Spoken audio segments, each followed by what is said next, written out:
Mungkin, kalau ada orang yang kebetulan melintas di Jalan Tanjung Sari, mereka tidak akan memperhatikan sebuah rumah yang terletak di pinggir jalan tersebut, karena memang tidak ada yang menarik dari rumah itu. Cat rumahnya sudah memudar, ada 2 tiang sebagai penyangga di bagian depan, juga 2 jendela kayu yang dibiarkan terbuka walau hari sudah makin gelap. Di halamannya berdiri dengan subur dan rindang sebuah pohon rambutan yang buahnya tidak pernah dipetik, dibiarkan matang dan busuk begitu saja sepanjang tahun. Di teras rumah ada 2 kursi kayu dan sebuah meja yang jarang sekali diduduki. Rumah itu terletak di pinggir jalan, sehingga setiap orang yang melintas akan berpikir kalau rumah itu terkesan selalu sepi, walaupun sebenarnya ada 2 orang penghuni di dalam. Penghuni rumah itu adalah Sarminah, wanita tua yang terbaring sakit selama bertahun-tahun, dan Atiyah, si pembantu yang setia merawatnya. Tapi hari ini tidak seperti hari-hari biasanya. Ada sebuah mobil sedan mewah yang terparkir di halaman rumah itu. Tidak biasanya Farah berkunjung secepat ini. Rutinnya ia datang sebulan sekali untuk menengok buyutnya dan juga untuk menggaji Atiyah. Farah adalah satu-satu keluarganya Sarminah yang masih peduli padanya. Setelah anak Sarminah meninggal, tidak ada lagi yang mau mengurusnya selain Farah. Mereka sudah bosan mengurus Sarminah yang terbaring sekarat selama bertahun-tahun. Sarminah memang sudah sangat tua, tapi entah kenapa ajal tak kunjung menjemputnya. Sehari-hari ia hanya terbaring di atas tempat tidur. Soal makan, minum, bahkan buang air ia lakukan di atas tempat tidurnya. Pembantu yang merawat Sarminah pun sudah berganti-ganti orang, dan hanya Atiyahlah yang paling betah merawat nenek tua itu. Ia bekerja sendirian merawat Sarminah di rumah itu selama 5 tahun. Namun, hari ini dia mau mengundurkan diri. Itulah yang membuat Farah bingung, lantaran jarang sekali ada orang seperti Atiyah yang mau bekerja seperti itu. Di kamar Sarminah, Farah mencoba untuk membujuknya agar tidak mengundurkan diri. Ia bahkan menawarkan kenaikan gaji 2 kali lipat, tapi keputusan Atiyah sudah bulat. Ia tetap mau berhenti bekerja. Berkali-kali Atiyah meminta maaf karena tidak bisa menerima tawaran gaji dari Farah. Sementara Farah sendiri tidak mungkin bisa mengurus buyutnya itu karena ia sangat sibuk dengan pekerjaannya. Setelah menawarkan kenaikan gaji sampai 3 kali lipat, ia akhirnya menyerah. Anehnya, saat Farah menanyakan alasan kenapa Atiyah mau berhenti bekerja, wanita itu tidak mau menjelaskannya. Wajahnya terlihat cemas dan ingin segera pergi dari rumah itu. Farah mengeluarkan amplop yang berisi uang gaji Atiyah selama sebulan dan pesangonnya. Tanpa banyak basa-basi lagi, setelah menerima uang itu, Atiyah langsung pamit. Farah mengantarkannya sampai beranda rumah. Setelah Atiyah pergi, Farah menutup pintu, lalu menghembuskan napas berat. Ia bingung kemana harus mencari pengganti Atiyah. Farah melangkah ke kamar buyutnya. Di atas tempat tidur, Sarminah terbaring dengan tenang. Matanya terpejam, dadanya turun naik menandakan kalau dia masih hidup. Farah memperhatikan rambut buyutnya. Rambut itu sempurna berwarna putih dan terlihat lebih panjang dari semenjak terakhir kali Farah menengoknya. Wajah Sarminah sangat keriput, kedua bibirnya tenggelam ke dalam mulut, dan kulit lehernya melambai, kedua kakinya kurus kering.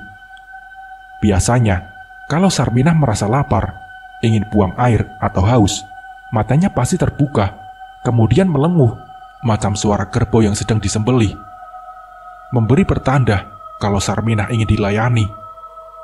Untuk urusan makan, selama bertahun-tahun, Sarminah hanya makan gerusan biskuit yang dicampur air, kemudian pembantu yang merawatnya akan menuangkan makanan itu ke mulut Sarminah.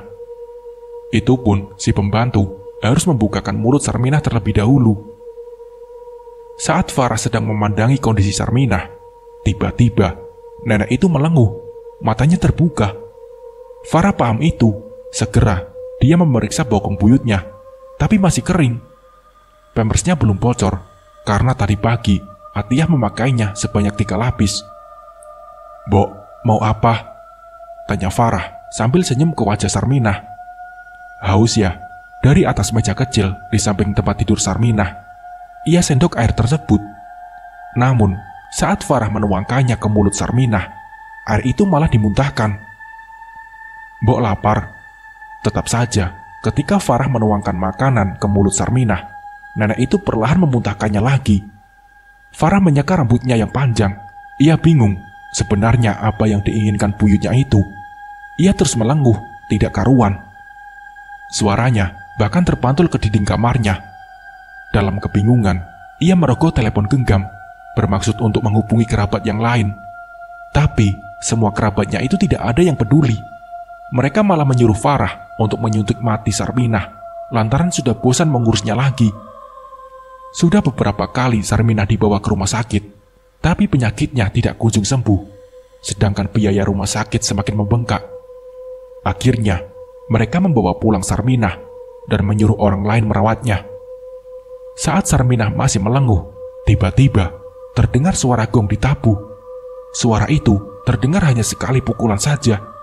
Memang di samping kamar Sarminah ada sebuah ruangan khusus untuk menyimpan barang-barang lama milik Sarminah. Farah pun bergegas mengecek ada apa di kamar sebelah. Ia heran, siapa tadi yang menabuh gong padahal di kamar itu sepi. Seketika, Farah teringat tentang alasan Atiyah berhenti. Ada apa sebenarnya? Kenapa Atiyah terlihat sangat ketakutan? 1 hari sebelumnya, seperti biasa setiap malam, Atiyah menggerus biskuit untuk Sarminah. Malam itu, hujan sedang deras. Kilat berkelebatan, semburat cahayanya memantul pada dinding tua. Sebuah radio dibiarkan menyala, menyiarkan lagu dangdut jadul kesukaan Atiyah. Kepala Atiyah mengangguk-angguk sambil ikut bernyanyi dengan suara pelan. Ia menuangkan air sedikit demi sedikit pada mangkuk kecil berisi gerusan biskuit, lalu diaduk hingga halus. Setelah dirasa selesai, ia kemudian beranjak ke kamar Sarminah. Dan betapa terkejutnya saat ia melihat Sarminah tiba-tiba berdiri menghadap jendela. "Mbok udah sembuh?" Sarminah tidak menjawab. Atiyah tersenyum ragu-ragu. Hatinya campur aduk, ada senang, heran, dan sekaligus takut. Sudah lama sekali Sarminah terbaring, dan baru sekarang Atiyah melihatnya bisa berdiri. Rambut Sarminah tergerai panjang sepinggang. Rambut itu putih semua. Kebetulan Sarminah sedang mengenakan daster yang juga berwarna putih. Bayangan Sarminah hilang, timbul tersorot cahaya kilat. "Susuk mayat," lirih Sarminah. Baru kali itu juga Atiyah mendengar suara Sarminah. Ia bingung apa maksud Sarminah berkata seperti itu. "Susuk mayat? Maksud Mbok apa ya?" Atiyah mendekat perlahan. Kilat terus berkelebatan. "Bunuh aku." Sarminah kembali berucap aneh, malah minta dibunuh. "Mbok." Atiyah pun tersenyum. Perlahan ia angkat lengannya untuk menyentuh pundak Sarminah. Tangannya berhasil menyentuh pundak itu. Terasa sekali lengkungan tulangnya. Maklum saja, tubuh Sarminah hanya tinggal tulang dan kulit. Sangat kurus dan sangat kering. Walau pundaknya sudah disentuh, Sarminah tidak memalingkan badan. Ia tetap berdiri menghadap jendela yang tirainya terbuka. "Mbok, makan dulu yuk. Aku sudah siapin makanan buat Mbok." "Mbok," lanjut Atiyah. Tubuhnya seperti patung, tidak dapat digerakkan. Saat Atiyah sedang berusaha untuk berkomunikasi dengan Sarminah, terdengar suara gamelan di kamar sebelah. Suaranya berbaur dengan iringan angklung, gambang, dan gong. Semua alat tersebut adalah milik Sarminah. Sudah lama sekali terbengkalai di kamar sebelah. Atiyah tidak pernah membersihkannya. Banyak sarang laba-laba yang membungkus peralatan tersebut. Bayangkan saja, siapa malam-malam begini yang memainkan alat-alat itu? Atiyah semakin ketakutan. Selama dia bekerja, belum pernah sekalipun mengalami hal-hal aneh seperti ini. Ragu-ragu Atiyah keluar dari kamar menuju sumber suara tersebut. Pintu kamar didorong perlahan. Dada Atiyah turun naik. Dahinya sudah berkeringat. Derit engsel pintu yang sudah lama tak diminyaki terdengar nyaring. Betapa terkejutnya Atiyah ketika melihat banyak lelaki yang sedang asik memainkan gamelan di kamar tersebut. Semua lelaki terlihat asing. Dari mana datangnya mereka? Kenapa mereka bisa ada di kamar ini? Atiyah mengurutkan dahinya. Dan saat hendak balik badan, berdirilah seorang laki-laki muda berparas rupawan mendekati Atiyah. Ia mengenakan belangkon bercorak batik warna kuning. Celana panjang hitamnya cingkrang semata kaki. Ada sebuah selendang warna ungu yang melingkar di leher laki-laki tersebut. Ia tersenyum mendekati Atiyah. Kemudian selendang itu dikalungkan pada lehernya. Perlahan, Atiyah digiring masuk ke dalam kamar. Suara gamelan semakin bertalu-talu. Atiyah terperdaya. Ia tidak sadarkan diri. Tatap matanya kosong dan tubuhnya menari-nari bersama laki-laki tampan itu. Atiyah seperti masuk ke dalam kumparan cahaya. Seketika, ia terkejut saat melihat dirinya berada di sebuah panggung pertunjukan ronggeng.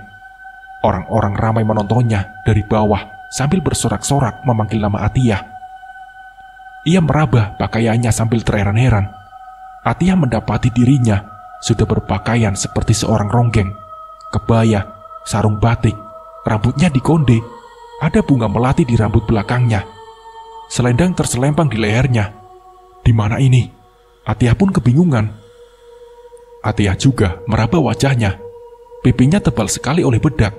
Sementara di depan panggung berjejer beberapa obor yang menyala. Apinya berayun-ayun tertiup angin. Puluhan orang berkerumun di depan panggung. Mereka menari mengikuti alunan musik.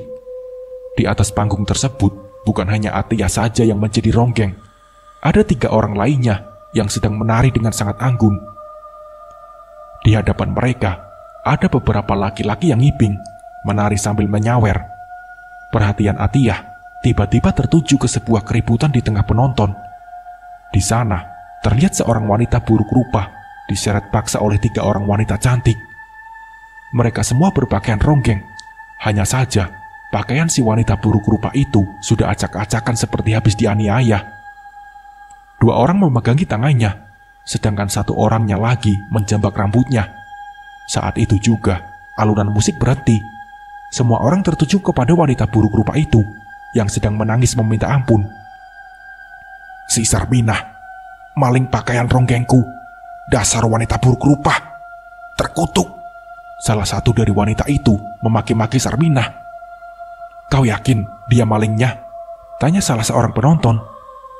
Kau lihat saja, baju siapa yang ia pakai ini. Ini pakaianku. Aku tidak maling. Aku memungutnya. Baju ini mereka buang di belakang panggung. Sudah maling, berbohong lagi. Sekar membentak. Kita telanjangi saja dia. Salah seorang dari wanita itu memberi usulan sadis sambil menunjuk wajah Sarminah yang sedang menangis. Jangan, aku mohon jangan. Sarminah merapatkan telapak tangannya, memohon agar tidak ditelanjangi. Sayangnya, tidak ada yang mendamaikan perseteruan itu. Baju Sarminah dilucuti satu persatu dengan cara yang sangat kasar. Ia sempat mengamuk, tapi 3 wanita itu cukup kuat untuk menahannya. Para lelaki yang menonton kejadian tersebut seperti membiarkan saja. Mereka malah merasa diuntungkan karena ada tontonan tubuh wanita gratis di hadapan mereka. 3 perempuan tertawa puas setelah berhasil mempermalukan Sarminah. Buru-buru, Sarminah pergi dari kerumunan laki-laki sambil membawa serta beberapa helai pakaian untuk menutupi tubuhnya. Ia berlari sambil menangis kencang dan berteriak, "Terkutuklah kalian! Terkutuk!" Semakin jauh tubuhnya, semakin tidak terlihat. Barangkali ia masuk ke dalam hutan. Entahlah, yang jelas kejadian tersebut membuat Atiyah yang sedang berdiri di panggung tercengang. Ia menutup mulutnya dengan telapak tangan. Kakinya melangkah mundur. 3 orang yang baru saja mempermalukan Sarminah kini malah menatap Atiyah dengan tajam. Mereka melangkah mendekati Atiyah. Bukan hanya 3 wanita itu saja, tapi semua orang yang ada di sana secara tiba-tiba menatap Atiyah dengan tatapan dingin. Kenapa? Aku salah apa? Atiyah ketakutan. Dada Atiyah seperti ditendang dengan sangat keras. Dalam satu hentakan saja, ia tersadar. Ia mendapati dirinya sedang ada di dalam kamar. Napasnya terengah-engah. Ia menoleh sekeliling. Tidak ada seorang pun yang memainkan alat musik di kamar itu. Dengan tergesa, ia menutup pintu kamar. Atiyah lalu melangkah menuju kamar Sarminah. Setibanya di dalam kamar, dilihatnya tubuh Sarminah menjulang tinggi hingga menyentuh langit-langit kamar. Ia menatap Atiyah sambil tersenyum mengerikan. Kedua kakinya tidak menyentuh lantai, dan dengan gontai, Sarminah mendekati pembantunya.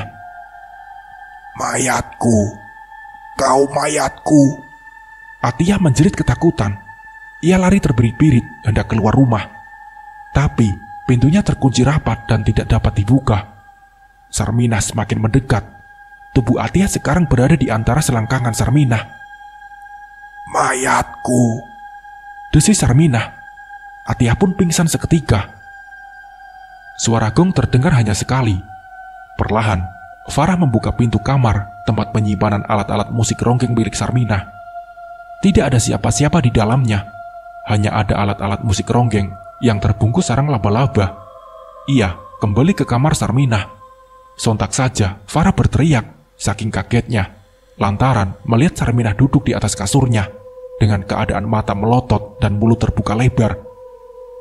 Setelah sekian lama sakit, baru kali ini Farah mendapati buyutnya duduk seperti itu. Bunuh aku susuk mayat."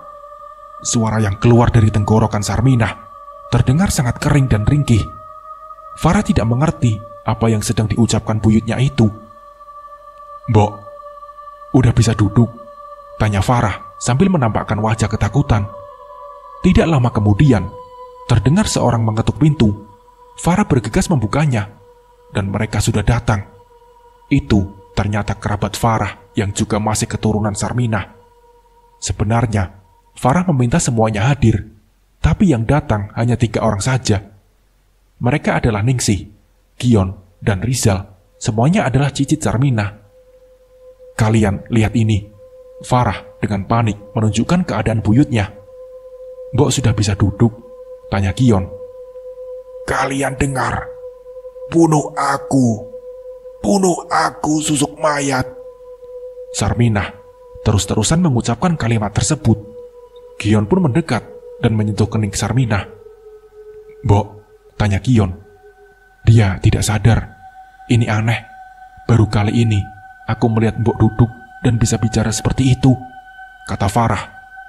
"Apakah kalian sadar kalau Mbok kita ini sudah sekarat bertahun-tahun tapi tak kunjung meninggal?" "Iya betul, ini tidak wajar," timbal Ningsih. "Iya benar sekali Ningsih. Kejadian ini memang tidak wajar," tambah Rizal. Bunuh aku susuk mayat." Lirih dan kering, suara itu keluar lagi dari tenggorokan Sarminah. "Apakah kalian sayang sama Mbok kita?" tanya Ningsih. Mereka semua mengangguk. "Kalau begitu, kita harus mengakhiri penderitaannya," tambah Ningsih. "Maksud kamu kita harus bunuh dia?" Farah menatap kerabatnya. Mereka mengangguk. Tidak, itu namanya pembunuhan," Farah membentak. "Dengarkan Farah, mau sampai kapan kamu mengurusi Mbok? Mau kau warisi ke anak cucumu? Mbok kita pasti punya ilmu hitam dan susah meninggal." Ningsih pun naik pitam. "Tapi membunuh Mbok itu bukan solusi," Farah membentak lagi. "Lalu apa solusimu?" tanya Rizal yang terkesan membela pendapat Ningsih. "Bunuh aku susuk mayat." Kembali Sarminah berucap lirih. "Kau dengar itu Farah? Mbok kita minta dibunuh." Ningsih mendesak. Farah menggelengkan kepala. "Kalian sudah gila. Aku nyuruh kalian ke sini untuk mencarikan solusi. Cari orang yang mau merawat Mbok kita," ucap Farah. "Ya sudah, begini." Setelah dari tadi terlihat berpikir, Rizal akhirnya buka suara. Farah, kita semua sayang sama Mbok, tapi keadaan Mbok kita sekarang sudah tidak wajar. Kau paham kan? Terkadang hal menyakitkan itu baik untuk seseorang. Kita akhiri saja penderitaan Mbok, ya," ucap Rizal. "Aku tidak bisa, Mas." Mata Farah mulai berkaca-kaca. "Aku yakin Mbok pasti senang dengan keputusan kita ini." Farah tertunduk lesu. Tidak ada jawaban yang keluar dari mulutnya. Lalu ia menangis pilu. Rizal menghembuskan napas berat. Ia kemudian berdiri. "Bagaimana? cara terbaik untuk mati? Tanya Rizal. Dicekik, dicekik, usul Ningsih. Tidak, tidak, Farah membentak. Ningsih menampakkan wajah kesal sambil menggelengkan kepala. Bekap saja napasnya, usul Gion. Itu terlalu sadis. Kembali, Farah menolak usulan kerabatnya. Sianida, kita kasih obat tidur dulu, lalu kita cekoki sianida. Kemudian, semua mengangguk kecuali Farah. Ia masih menangis. Ia tidak tega, tapi di sisi lain, pendapat Rizal ada benarnya. Kadang, hal menyakitkan itu baik untuk seseorang. Mereka setuju, Sarminah akan diracun menggunakan sianida.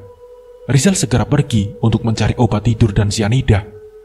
Setelah hampir 1 jam, akhirnya ia kembali. Obat tidur bubuk dicampurkan ke dalam sesendok air, kemudian diminumkan kepada Sarminah yang masih dalam posisi duduk. Anehnya, ia masih tetap melotot sambil berkali-kali minta dibunuh. Mereka bingung kenapa obat tidur tidak mempan terhadap tubuh Sarminah. Rizal pun kemudian meminumkan sianida. Setelah beberapa menit, tetap saja Sarminah tidak tewas. Dia masih tegak dalam posisi duduk. Kau lihat Farah, Gion menunjuk mboknya. Mbok kita sudah tidak wajar. Sianida saja nggak mempan, ucap Gion. Lalu, bagaimana? Tanya Ningsih. Tidak ada cara lain. Kita cekik saja, jawab Rizal.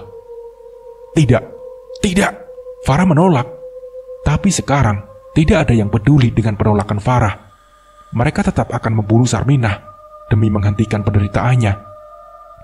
Siapa yang berani melakukannya? Tanya Rizal. Semua terdiam. Ya sudah, kita gantung saja. Rizal memutuskan. Kalian sudah gila. Kalian sudah gila, teriak Farah. Hal itu terlalu sadis baginya. Kau tunggu saja di luar Farah, suruh Rizal. Gion hendak memaksa Farah keluar dari kamar. Tapi Farah menepis lengannya, lalu keluar kamar. Mereka tidak memperdulikan kerabatnya itu. Terpenting sekarang bagaimana caranya mengakhiri penderitaan Sarminah. Rizal mengikatkan sebuah tali tampar pada plafon kamar. Ia membuat simpul melingkar. Gion menyiapkan 3 buah kursi untuk menaikkan tubuh Sarminah. Setelah semua siap, Rizal dan Gion menggotong tubuh Mbok Sarminah. Sementara itu, Ningsih menahan kursinya. Sialan, delik Rizal.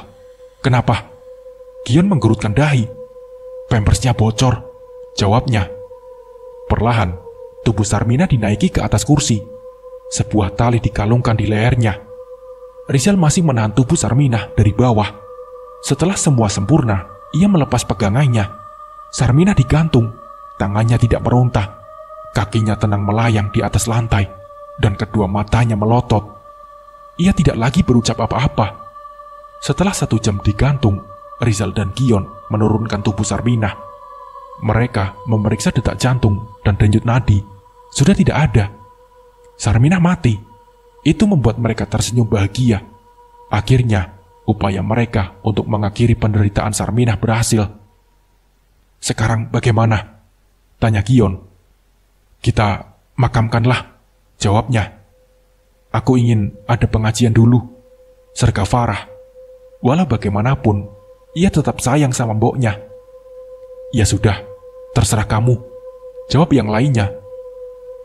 Farah beranjak ke kediaman Pak Sudarjo, ketua RT, untuk mengumumkan kepada warga kalau Mbok Sarminah sudah meninggal. Pak Sudarjo sempat kaget mendengar berita tersebut. Sudah sekian lama Sarminah sekarat, ia bergegas ke musola untuk mengumumkan kematian Sarminah. Malam itu juga, warga berkumpul di rumah Sarminah. Surat Yasin dibaca bersama-sama di lanjut tahlil. Pak Sudarjo kemudian membacakan doa untuk Sarminah. Namun, ketika sedang dibacakan doa, lengan Sarminah yang sudah ditata untuk disedekapkan tiba-tiba jatuh ke lantai. Semua terkejut dan mengucap istighfar. Farah lalu membetulkan kembali. Tenang, tenang bapak-bapak. Ini hal biasa. Mungkin urat syarafnya masih bereaksi, ujar Farah. Pak Sudarjo kembali melanjutkan lantunan doa. Lagi-lagi, lengan Sarminah terjatuh. Farah membetulkannya lagi. Warga mulai ketakutan. Mereka tidak berani menatap jenazah Sarminah.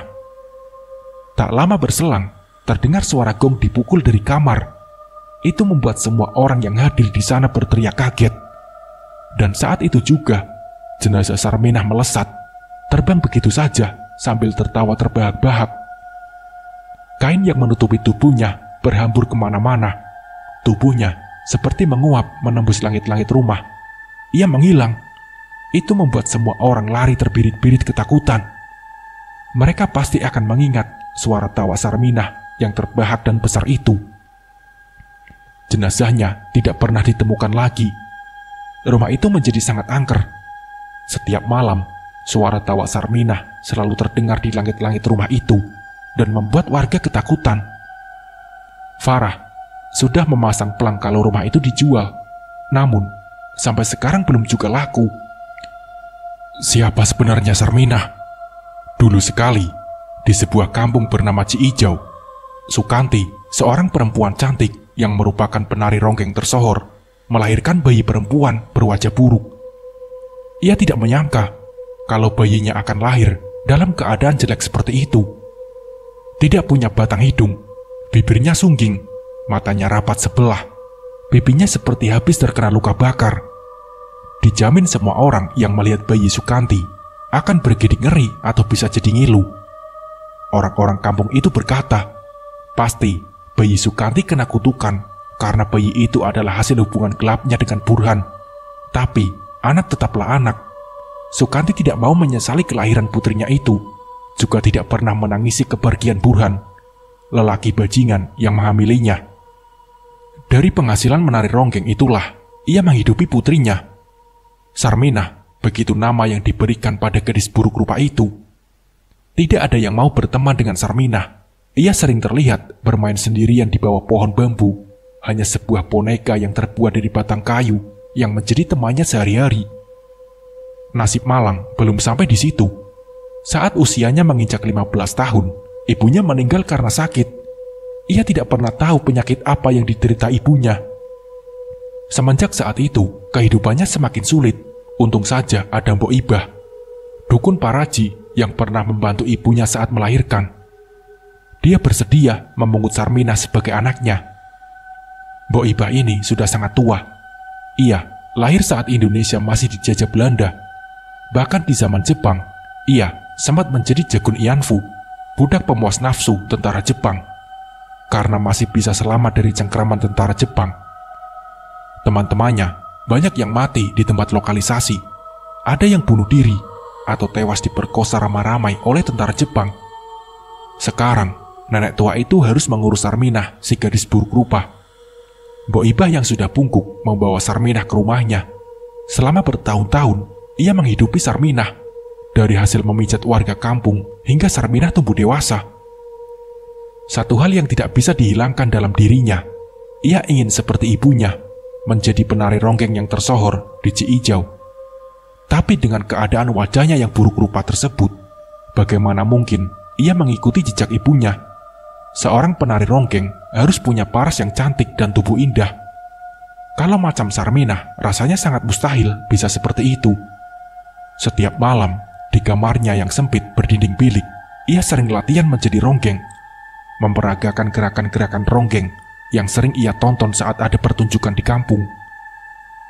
Belum tidur, Cu. Ucu adalah panggilan sayang Mbok Ibah pada Sarminah. Ia membuka pintu kamar dan tersenyum pada Sarminah. Belum, Mbok, jawabnya. Mau jadi penari ronggeng, toh? Tanya Mbok Ibah dengan logat Sunda yang kental. Seperti ibuku, aku mau jadi penari tersohor di Ciijau. Sarminah berujar, sambil terus memperagakan tarian walau terpatah-patah. Mbok Ibah masuk ke kamar Sarminah dengan gontai. Ia duduk di tepi tempat tidur yang hanya beralaskan tikar daun pandan. Tarianmu bagus, Cuk. Jadi ingat ibumu. Ya, terima kasih, Mbok. Lihat ini. Sarminah semakin lincah saja menari di depan Mbok Ibah, sampai-sampai membuat nenek tua itu terkagum. Hati-hati, Cuk. Mbok Ibah terkekeh. Ia takut anak angkatnya tergelincir. Di suatu pagi, sepulang dari hutan, Sarminah mendapati Mbok Ibah terkapar di halaman rumah. Ia meninggal. Malangnya nasib Sarminah, ia harus hidup sebatang kara di gubuk reot. Bayang Mbok Ibah selalu ada dalam benaknya. Apalagi kalau melihat barang-barang peninggalannya, sudah pasti Sarminah menangis terseduh-seduh. Ia mewarisi profesi Mbok Ibah jadi tukang pijat. Demi mencukupi kebutuhan hidup, ia harus rela memijat bapak-bapak yang kulitnya keras. Tak jarang, mereka juga bau ketiak. Terkadang Sarminah muntah-muntah setelah memijat mereka. Sarminah tidak mau nasibnya berakhir jadi tukang pijat selamanya. Sampai pada akhirnya, ia ingin menjadi penari ronggeng saja. Namun orang-orang selalu meledeknya. Bahkan orang-orang itu bersumpah demi semua dedemit di muka bumi ini. Bagi mereka, Sarminah mustahil bisa menjadi penari ronggeng. Mana ada penari ronggeng wajahnya jelek sepertimu, Sarminah. Jangan mimpi, sangat mustahil. Mau sampai kiamat pun, kau tidak akan pernah bisa jadi penari ronggeng. Kau pantasnya jadi demit, Sarminah. Kan keturunan demit, ucap salah seorang. Begitu cacian yang sudah biasa didengar Sarminah. Ada kalanya ia putus asa dan mengubur impiannya itu. Tapi Sarminah selalu kembali pada tekadnya. Ia yakin pasti bisa mengikuti jejak ibunya. Hingga pada suatu malam, sepulang memijat pelanggannya, ia mampir ke sebuah pertunjukan ronggeng. Pertunjukan itu dipadati penonton. Sarminah sampai harus naik ke pohon duku agar bisa melihat para penari ronggeng. Setelah beberapa menit di atas pohon, ia merasa pegal kemudian turun. Tiba-tiba terpikir di benaknya, ingin sekali Sarminah melihat ruang dandan para penari ronggeng. Selama ini, ia memang penasaran bagaimana cara mereka mematut diri hingga jadi sangat menawan di atas panggung. Di tengah-tengah keramaian, Sarminah menghadap-endap ke belakang panggung. Di sana, ada sebuah tenda yang ditutup seadanya dengan bilik bambu. Dari lubang bilik itu, Sarminah mengintip pelan-pelan. Dilihatnya para penari ronggeng sedang berdandan. Ada 3 orang penari di dalam sana. Mereka semua cantik. Tubuhnya juga indah dan berpakaian bagus. Sarminah menguping percakapan mereka bertiga yang sedang membahas laki-laki tampan di kampung Ciijau. Sesekali, para ronggeng itu tertawa sambil terus memupuk wajahnya dengan bedak. Tampaknya baju ini sudah tidak layak pakai. Jumairah menunjukkan sebuah pakaian ronggeng kepada Sekar. Sekar berhenti membedaki wajah. Ia menoleh ke arah Jumairah. "Iya, buang saja," jawabnya.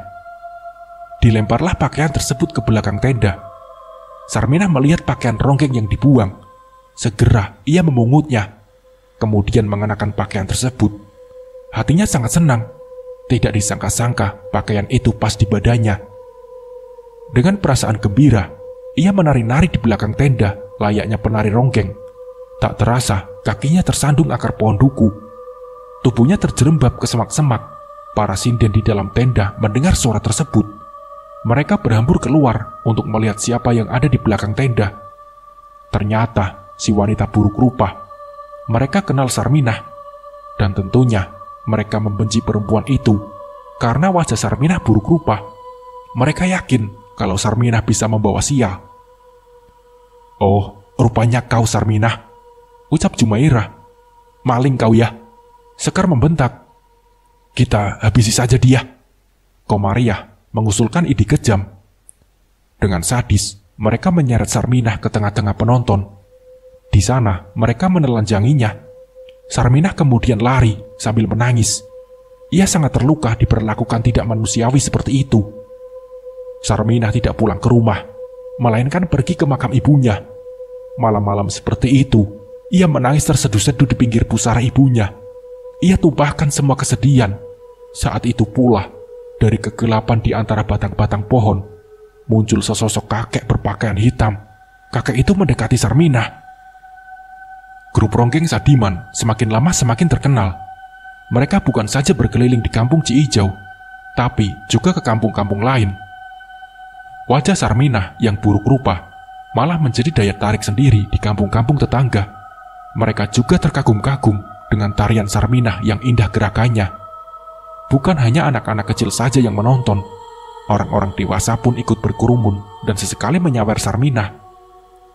Namun, tidak semua orang senang pada grup ronggeng Sadiman. Salah satunya Aci, seorang penari ronggeng yang sangat benci grup mereka. Apalagi pada Sarminah. Menurutnya, dia tidak pantas menjadi seorang penari ronggeng. Maka, malam itu sepulang menari, Sarminah didatangi Aci dan dua orang lelaki berbadan kurus yang tak lain adalah pesuruh Aci. Mereka menyeret Sarminah, lalu memukuli wanita malang tersebut. Berkali-kali, Aci melontarkan sumpah serapah.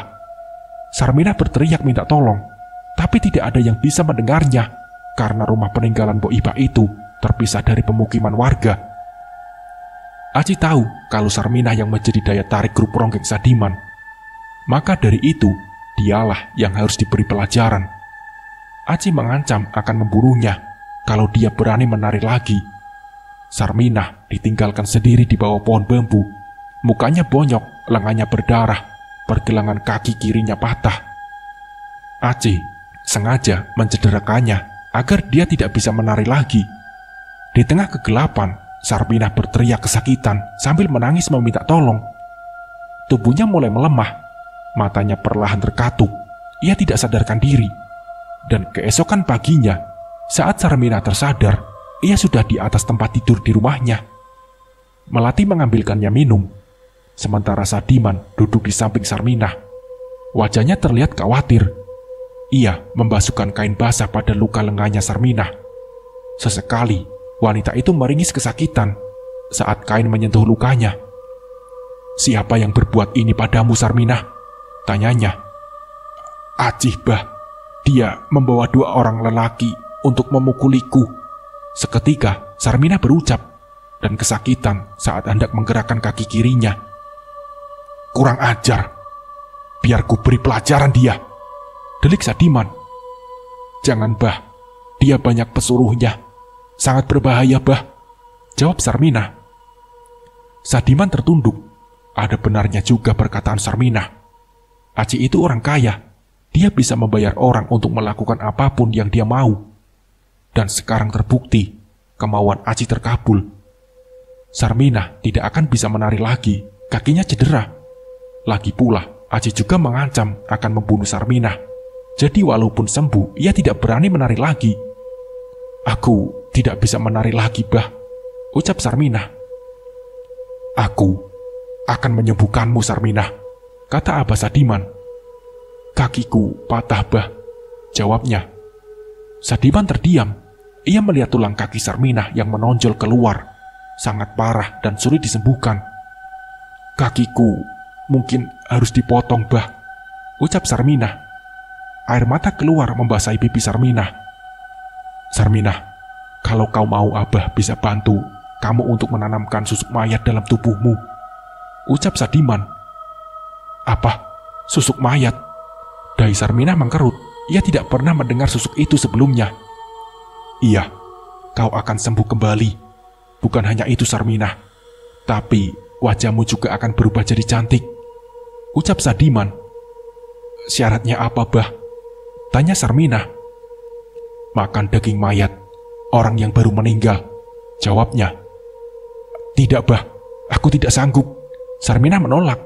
Sadiman menghembuskan napas berat. "Kakimu akan membusuk, Sarminah." Sadiman melirik kaki Sarminah yang tulangnya menonjol.